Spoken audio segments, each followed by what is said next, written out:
नमस्कार, मेरा नाम संजना है और आप जुड़ चुके हैं न्यूज़ नर्सरी से। आज हम गढ़वाल विश्वविद्यालय के उद्यानिकी विभाग में उपस्थित हैं और एक बहुत ही महत्वपूर्ण विषय पर हम चर्चा करेंगे, जो है जैविक खाद और जैविक उर्वरक के बारे में। इस विषय में हम चर्चा करेंगे और जानेंगे कि इससे हमारे जीवन में कितने लाभ हैं। हम सर से बात करेंगे और जानेंगे कि जैविक उर्वरक और जैविक उत्पाद हमारे जीवन में किस तरह महत्वपूर्ण है। तो हम कुछ सवाल सर से करेंगे और उसका जवाब जानेंगे कि जैविक उर्वरक हमारे जीवन में किस प्रकार महत्वपूर्ण है। जब हम जैविक उर्वरक की बात करते हैं तो आजकल जो हमारा आधुनिक युग है, आधुनिक युग के अंदर हम देखेंगे कि तो हमारा जो जीवन की दिनचर्या है वो बड़ी भागदौड़ में बीतती है और हमारे जो है हमको जो भी जैविक उत्पाद चाहिए, चाहे वो हॉर्टिकल्चर का हो, चाहे वो कृषि का हो, उसमें क्या है हमको उच्च गुणवत्ता चाहिए। जब हम हाई क्वालिटी की बात करते हैं तो उसके अंदर जो न्यूट्रिएंट वैल्यू है, वो न्यूट्रिएंट वैल्यू ऐसी होनी चाहिए जो हमारे शरीर को एक ऐसा न्यूट्रिएंट सप्लाई करे जिससे कि हम अपने जो दैनिक दिनचर्या है उसको भली भांति जो है जी सकें। जैविक उत्पादन में किस प्रकार का टेक्निक यूज़ होता है सर? जब हम जैविक उत्पादन की बात करते हैं तो जैविक उत्पादन के अंदर जो हम पहले से जो हमारी खेती होती थी उसके अंदर हम क्या करते थे, जो रासायनिक खाद होते थे उनको उपयोग करते थे। लेकिन जब हम ये जैविक खेती की बात करते हैं तो जैविक खेती के अंदर हम वो फर्टिलाइज़र यूज करते हैं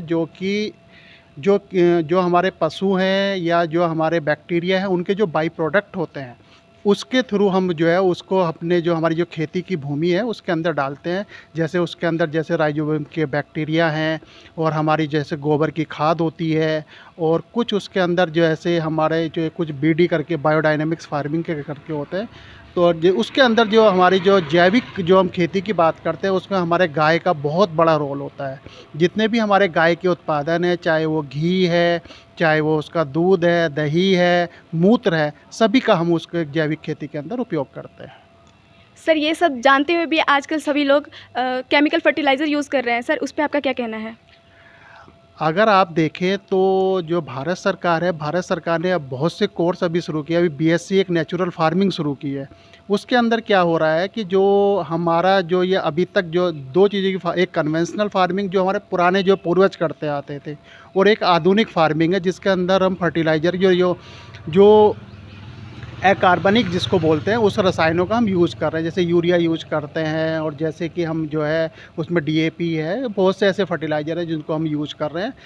उसमें क्या है कि उत्पादन तो ज़्यादा होता है लेकिन जो हमारी भूमि है उसकी जो है जो हमारी उर्वरकता है और जो उसकी गुणवत्ता है वो धीरे धीरे जो है समाप्त होने लग जाती है।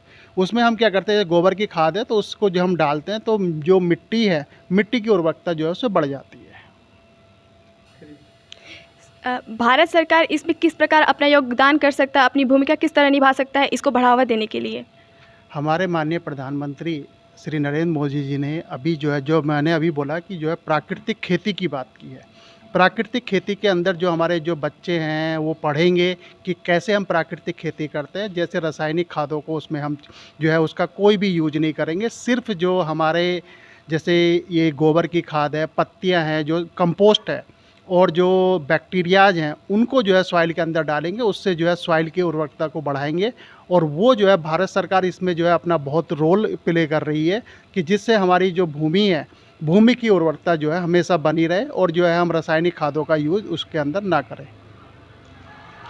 सर, आपने अपना महत्वपूर्ण समय हमें दिया, इसके लिए बहुत बहुत धन्यवाद। धन्यवाद। अंत तक जुड़े रहने के लिए आपका बहुत बहुत धन्यवाद।